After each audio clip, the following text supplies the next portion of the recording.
명심보감 2편 성심편 상 항상 마음을 반성하도록 힘쓰라. 집안이 화목하면 가난해도 좋거니와 의롭지 못하면 부자인들 무엇하랴.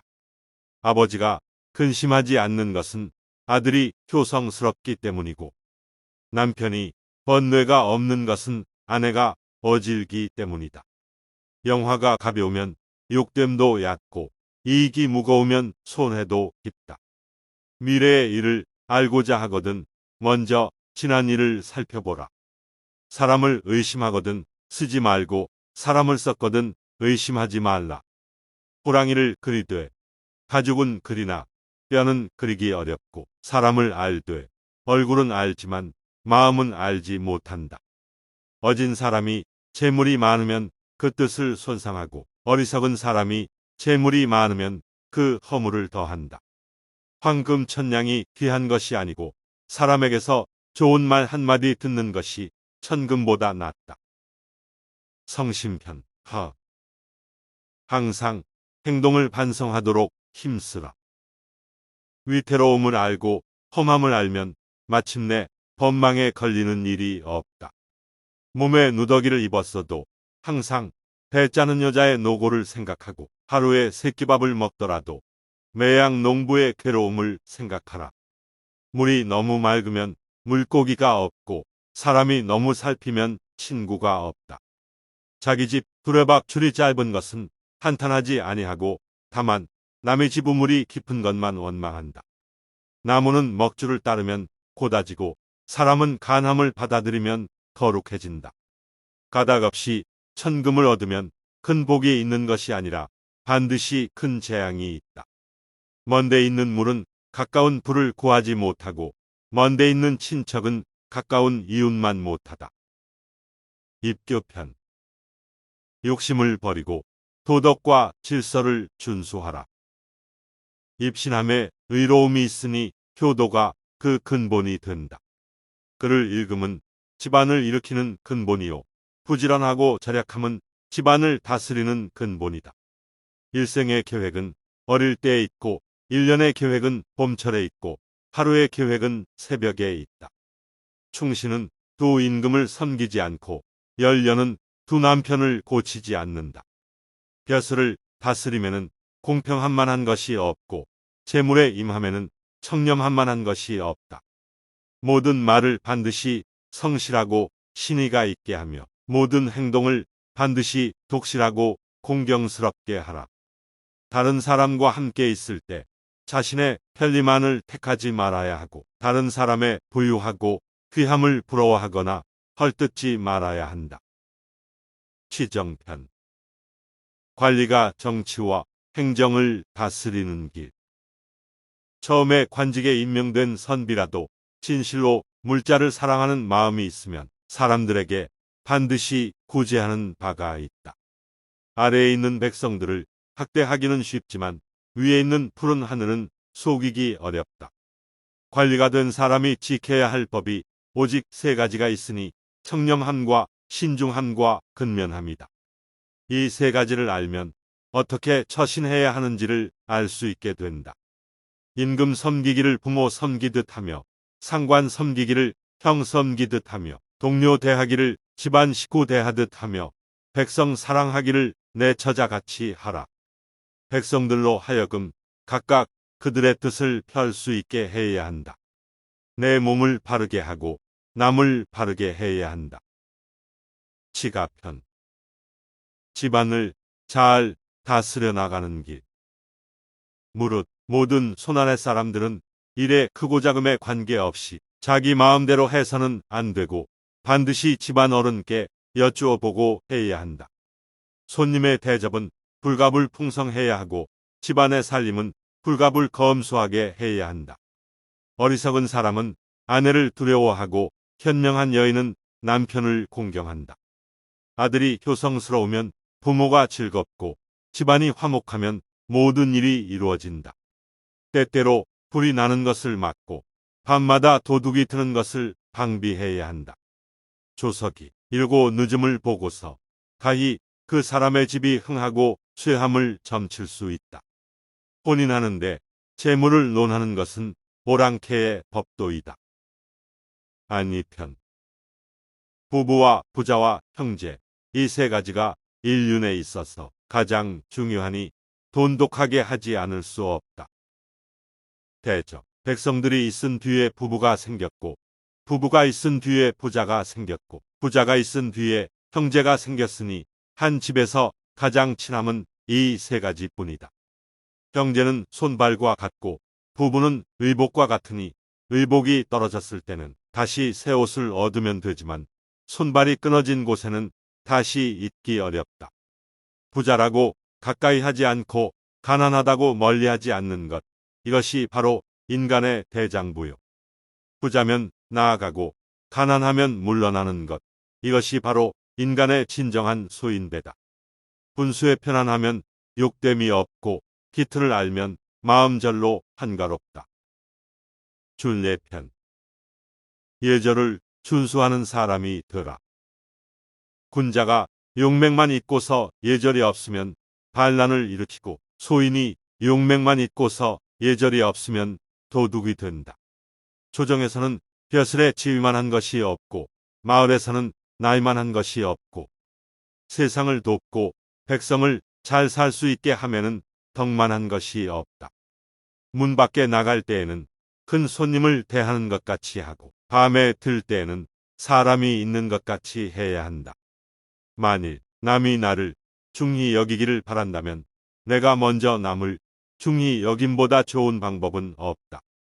아버지는 아들의 덕을 말하지 말아야 하며 아들은 아버지의 잘못을 말하지 말아야 한다. 언어편. 언어는 마음의 표현이다. 항상 조심해서 하라. 말이 이치에 맞지 아니하면 말하지 않음만도 못하다. 한마디 말이 맞지 않으면 천마디 말이 소용이 없다. 입과 혀는 재앙과 근심의 문이요 몸을 망치는 도끼이다. 사람을 이롭게 하는 말은 따뜻하기가 솜과 같고 사람을 상처내는 말은 날카롭기가 가시와 같다. 입은 곧 남을 상처내는 도끼요 말은 곧 자기 혀를 베는 칼이다. 호랑이의 세 가지 입을 두려워하지 말고 오직 사람의 두 가지 마음을 두려워해야 한다. 술은 다정한 친구를 만나면 천잔도 적고 말은 뜻이 서로 통하지 않으면 한마디도 많다. 교우편. 친구는 반드시 가려서 사귀어야 한다. 착한 사람과 함께 있으면 마치 지초와 난초가 있는 방에 들어간 것 같아서 오래되면 그 향기를 맡지 못할지라도 곧 그 향기와 더불어 화하게 된다.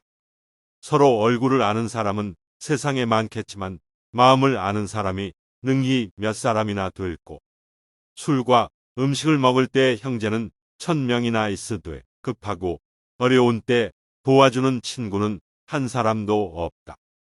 열매를 맺지 않는 꽃은 심을 필요가 없고 의리가 없는 벗은 사귀어서는 안 된다.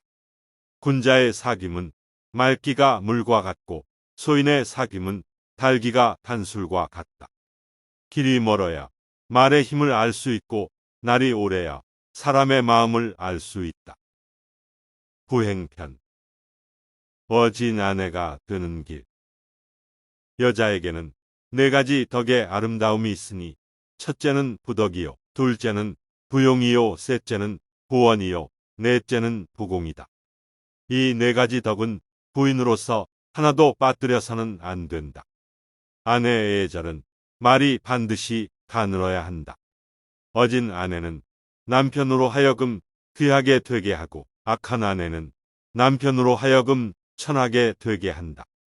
집에 어진 아내가 있으면 남편은 뜻밖의 재앙을 만나지 않는다. 어진 아내는 육친을 화목하게 하고 간악한 아내는 육친의 화목을 깨뜨린다. 중보편.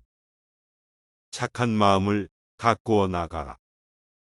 착함을 쌓지 않으면 좋기 이름을 이루지 못하고 악함을 쌓지 않으면 좋기 몸을 망치지 않는다. 소인들은 작은 착함으로서는 이익됨이 없다고 하지 않고 작은 악함으로서는 손상됨이 없다고 버리지 않는다. 그리하여 악함이 쌓여 가릴 수 없고 죄가 커져 풀 수 없게 된다. 서리를 밟으면 굳은 얼음이 된다 하니 신하가 그 임금을 죽이고 아들이 그 아버지를 죽이는 것이 하루아침이나 하루 저녁의 일이 아니라 그 유래가 오래인 것이다. 8반가 부모를 효도로 섬기는 길. 어린 자식이 혹시 나를 꾸짖으면 내 마음에 기쁨을 느끼고 부모가 나에게 화를 내시면 내 마음에 도리어 달갑게 여겨지지 않는다. 어린 자식의 오줌똥에 더러운 것은 마음에 싫어함이 없으면서도 늙은 부모의 눈물과 침 떨어지면 도리어 미워하고 싫어한다. 늙어가는 부모를 공경하여 받들라. 젊으셨을 때 그대를 위하여 힘줄과 뼈가 부서지도록 애쓰셨다. 부모를 봉양하면은 단지 두 분이 계실 뿐인데도 형제간에 서로 다투고 자식을 기르면은 비록 10명이라도 그대가 다 혼자 맡아 기른다. 함부로 아이들의 효도를 믿지 말라. 아이들의 아버지요 부모의 자식이 바로 그대 몸이다. 예미편. 청렴 결백하고 의리를 아는 사람이 되자. 인관이라는 자가 솜을 파는데 서조라는 이가 곡식을 주고 솜을 사갔다. 그런데 솔개가 그 솜을 채어 인관의 집에 떨어뜨렸다. 인관이 그 솜을 서조에게 돌려보내자 서조는 솔개가 솜을 채어간 것은 하늘의 뜻이라 하여 받지 않았다. 인관은 곡식이라도 돌려주려 했으나 서조는 그것도 받지 않았다. 결국 두 사람은 서로 사양하다 솜과 곡식을 시장에 버렸다. 장을 관리하는 관원이 이 광경을 보고 왕에게 알리니 왕은 두 사람에게 벼슬을 내렸다. 홍기섭이라는 집안이 몹시 가난한 이가 있었다. 어느 날 계집종이 기뻐하며 돈 7냥을 소탄에서 발견했다며 들고 왔다. 홍기섭은 깜짝 놀라며 돈 잃은 사람은 찾아가라는 방을 써 대문 위에 붙이고 기다렸다. 이윽고 유가란 사람이 나타나 어찌된 영문인지 모르니 홍기섭이 자초지종을 설명했다. 유가는 남의 소탄에 돈을 잃어버릴 이유가 없으니 이는 하늘이 주신 것인데 왜 취하지 않았냐며 반문했다. 홍기섭은 내 물건이 아닌데 어찌하겠는가라고 답했고 이 말을 들은 유가는 꿇어 엎드려 말했다. 소인이 어젯밤에 소틀 훔치러 왔다가 도리어 가세가 너무 쓸쓸함을 딱히 여겨 돈을 두고 갔습니다. 지금 나리에 청렴하심에 감동하고 양심의 가책을 느껴 다시는 도둑질을 하지 않기로 맹세하고 항상 옆에서 모시기를 원하오니 염려 마시고 취하소서. 홍기섭은 다시 돈을 돌려주며 말했다. 자네가 개과천선하는 것은 좋은 일이나 돈은 가질 수 없다. 훗날 홍기섭은 판서가 되고 유가 또한 신임을 얻어 자신과 집이 크게 번창하였다. 권학편. 젊은 시절에 배움에 힘쓰라. 오늘 배우지 아니하고서 내일이 있다고 이르지 말며 금년에 배우지 아니하고서 내년이 있다고 이르지 말라. 소년은 늙기 쉽고 배움은 이루기 어려우니 한치의 시간이라도 가벼이 해서는 안 된다. 아직 연못과 봄풀에 꿈을 깨기도 전에 뜰 앞에 오동잎은 이미 가을 소리를 낸다. 젊은 나이는 거듭 오지 아니하고 하루에는 새벽이 2번 있지 않다. 때가 이르거든 마땅히 배움에 힘쓰라. 세월은 사람을 기다리지 않는다. 반걸음이 쌓이지 않으면 천리에 이르지 못하고 작은 흐름이 쌓이지 않으면 큰 강을 이루지 못한다.